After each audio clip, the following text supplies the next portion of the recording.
आज की जो कहानी मैं आप लोग को सुनाने और बताने जा रहा हूं, ये कहानी का आरंभ ही 1980 से हुआ था। कई बार क्राइम ऐसे भी आते हैं सामने जिसको पहली बार किया गया रहता है। वैसे ही एक क्राइम अपने देश में, भारत देश में पहली बार आया था 1980 में। और 1980 में आने के बाद खुद पुलिस भी हैरान हो गई थी कि इस केस को किस सेक्शन में लिखे, चोरी में लिखे, लूट में लिखे या डकैती में लिखे। पुलिस को भी समझ में नहीं आ रहा था। और उसके बाद ये हर शहर, हर राज्य में फैल गया और वो क्राइम आज भी हर जगह होता है। लेकिन पहली बार ये 1980 में एक राज्य में आया था और वहीं से ये कहानी शुरू होती है। और उसके बाद जहाँ जहाँ पे महिलाएं अकेली पड़ जाती थी, जहाँ जहाँ पे कोई सोना पहन के, कोई कानों में पहन के, कोई गले में पहन के कहीं भी किधर भी जाता था, उसके बाद उसके साथ में झपट्टा मारा जाता था। इस चैनिंग का मामला सामने आता था। उसके बाद पुलिस भी सोच में पड़ गई। जब ये मामला वहां के चीफ मिनिस्टर और वहां के गवर्नर साहब के पास जब गया, जब इस केस को सीरियसली लिया गया, उसके बाद इसका पर्दाफाश होता है। और उसके बाद हर जगह ये क्राइम आज भी होता है। तो चलिए 1980 की वो मशहूर क्राइम की कहानी आप लोग को सुनाएंगे। उसके आने के बाद ही ये हर जगह क्राइम आज भी होते हैं। तो नमस्ते, आदाब, सत श्री अकाल। आज की जो सच्ची घटना मैं आप लोग को सुनाने और बताने जा रहा हूं, ये घटना कर्नाटक प्रदेश के बेंगलुरु से शुरू होती है। बेंगलुरु 1980 में ज्यादा कुछ आबादी नहीं था। कुल मिला के 30 लाख की आबादी थी और बहुत अच्छा शहर है। हर कोई वहां पे जाके रहना चाहता था, हर कोई वहां पे बसना चाहता था। मतलब कहीं कहीं तक क्राइम की कोई भी निशान नहीं था। उस टाइम मोबाइल का जमाना नहीं था, टेलीफोन का जमाना नहीं था, और भी चीजें जो तो थी, कंप्यूटर, लैपटॉप, ये सब चीज कुछ भी नहीं था। बस जो चीज था वो पहले जमाने का जो सुदर्शन टीवी हम लोग देखते थे, वैसा ही सब था। लेकिन 1980 में एक क्राइम सामने आता है। कुछ महिलाएं रोड पे जा रही होती हैं, तभी अचानक उनके गले से चैन खींच के कोई लेके भागने लगता है, जिससे वो गला कट जाता है। और किसी का तो कान में का कोई लेकर भागने लगता था तो उसका कान भी कट जाता था। अब ऐसे ही हर दिन कोई ना कोई घटना सामने आने लगा। जब महिलाएं जाके पुलिस स्टेशन में ये रिपोर्ट लिखवाई कि हमारा गले से चैन चला गया, हमारे कान से बाली चला गया और हमारा गला भी कट गया, तो पुलिस को समझ में नहीं आ रहा था कि आखिर इसको किस सेक्शन में लिखें। ये तो चोरी है या लूट है, ये क्या है। तब तक इसको मतलब छोटा मोटा समझ रहे थे पुलिस वाले भी, ये बड़े लेवल तक, अधिकारी तक नहीं गया था। आज कुछ ऐसे ही रिपोर्ट पुलिस स्टेशन में लिखा जाता था, लेकिन पुलिस भी इसको सीरियसली नहीं लेती थी। छोटा मोटा ये बात है। लेकिन बात तब की होती है जब एक बेंगलुरु की हुई एक महिला, जो बहुत बड़ी पॉलिटिशियन घराने से होती है, मतलब बड़ी जान पहचान होता है, बड़े घर की रहती है, जब वो अपने कार से निकल के कहीं भीड़ भड़ा के इलाके में जा रही होती हैं, तभी उनका भी चैन गले से खींच लिया जाता है। और वही होता है इस बार भी। दो लोग होते हैं बाइक पर बैठे हुए और नीला हेलमेट लगाए रहते हैं और लेके भाग जाते हैं। और जब इस महिला का जब बारी आता है तब महिला डायरेक्ट सीएम साहब को, चीफ मिनिस्टर को बोल देती है, क्योंकि इनका जो लिंक रहता है, इनका जो जान पहचान रहता है, वो चीफ मिनिस्टर तक रहता है। चीफ मिनिस्टर के पास जाता है कि एक बड़ी महिला, पहले घराने की महिला का चैन कोई खींच के लेकर चला गया। और यहाँ तक कि नहीं, दूसरी जगह में ये भी होता है कि इनका गवर्नर से भी जान पहचान रहता है, इनके घर वालों का। अब गवर्नर से भी बोल दिया जाता है। अब गवर्नर इधर और इधर चीफ मिनिस्टर, दोनों लोग बेंगलुरु कमिश्नर को फोन करते हैं, जिनका नाम पद्माकर ग्रामाकर कमिश्नर होते हैं। उनको फोन करके बुलाया जाता है और बुलाने के बाद उनसे कहा जाता है कि क्या हो रहा है, आप क्या मतलब लॉ एंड ऑर्डर को मेंटेन कर रहे हैं, आप देखिए कि आपके शहर में क्या हो रहा है। इतने बड़े घर की जो लेडी है, उनके चैन गले से कोई लेके चला गया। तो कमिश्नर साहब कहते हैं आप टेंशन मत लीजिए और हम लोग इसको देखेंगे। लेकिन तब तक और भी जानकारी सामने आ जाती है, पता चलता है कि और भी ज्यादा ऐसी कुछ मतलब घटनाएं घटी है। तब उसके बाद जब सीएम साहब पूछते हैं कि इसका नाम क्या लिखते हैं आप लोग, मतलब किस चीज में आता है, किस जुर्म में आता है, तो किसी को कुछ समझ में नहीं आता है कि मतलब क्या बोले। लूट तो है नहीं, चोरी तो सामने से, भाई चोरी सामने से कैसे कोई करेगा, चोरी करके आंखों के सामने से लेकर भाग रहा है। तो कमिश्नर साहब भी कहते हैं ठीक है, मैं कैसे भी करके और वो चैन ढूंढता हूं, निकालता हूं।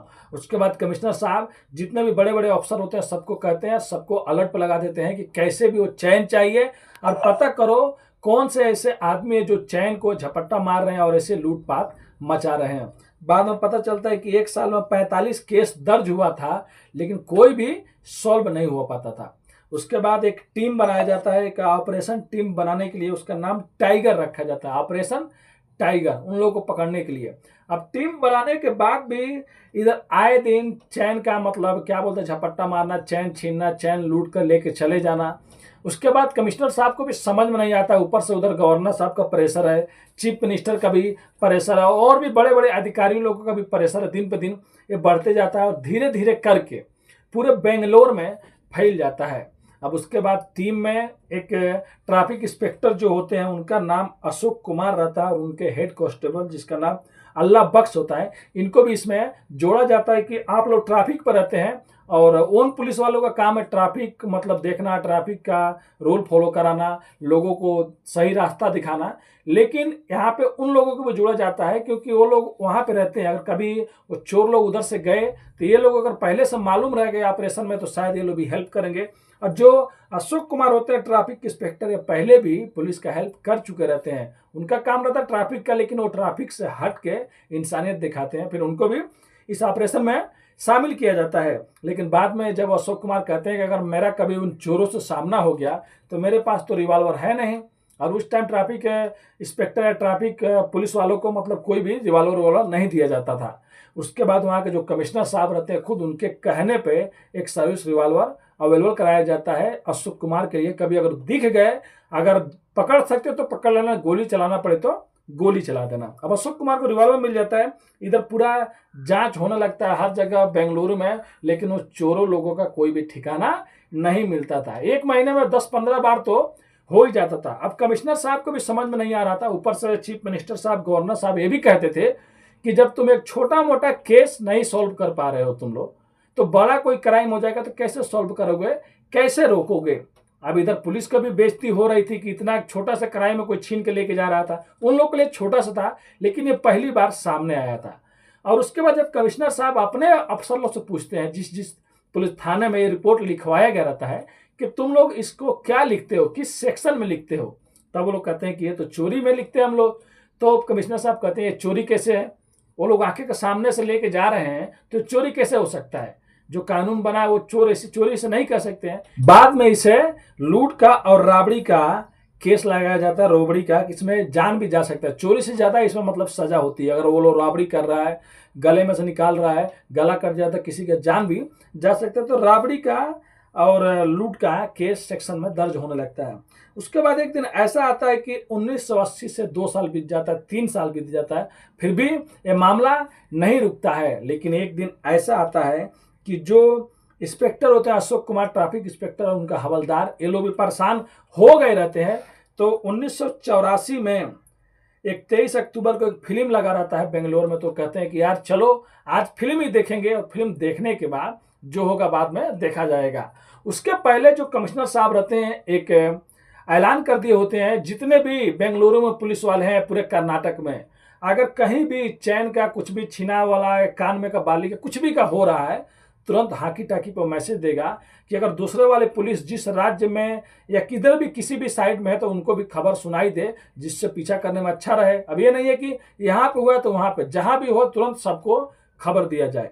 अब जो अशोक कुमार रहते हैं फिल्म देखने के लिए चले जाते हैं 23 अक्टूबर 1984 को, और अपना हाकी टाकी अपने साथ में लिए रहते हैं।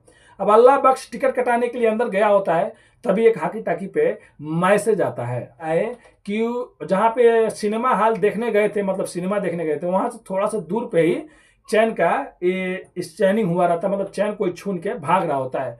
हाकी टाकी पे आता है कि वो सिनेमा हॉल की तरफ भाग रहा है, वहां से जो पुलिस वाले देखते हैं। अब तुरंत हाकी टाकी को सुनने के बाद अशोक कुमार कहते हैं अल्लाह बख्श को जल्दी बैठो, और ये भी बाइक से भागाने लगते हैं। भागने भागते करते रास्ते में जाके देख लेते हैं, क्योंकि हाकी टाकी पे बताया गया रहता था इस कलर का गाड़ी है और इस कलर का वो लोग कपड़ा पहना है। चलते गाड़ी में तो कोई चेंज नहीं कर सकता है, लेकिन यहाँ पे लोग देखते हैं, देखने के बाद उनको रुकने का इशारा करते हैं, लेकिन वो लोग रुकते नहीं है, बाइक भगाने लगते हैं।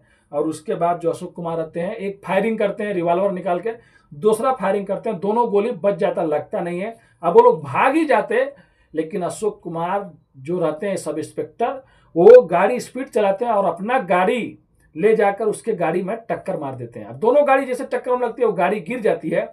गिरने के बाद उसमें से एक जो चोर रहता है वो निकाल लेता है चाकू बड़ा सा, लेकिन अल्लाह बख्श और जो अशोक कुमार होते हैं दोनों लड़ते हैं और उन पर काबू पाते हैं। और वहां पर सारे लोग खड़े होके देख रहे होते हैं।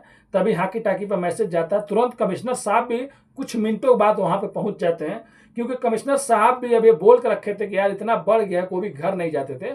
कभी कभी तो वहीं पे कंट्रोल रूम में बैठ के सुना करते थे, कहीं से कुछ ऐसा मामला आ जाए जिससे पता चल जाए कि चोर लोग कहाँ पे चोरी कर रहे हैं।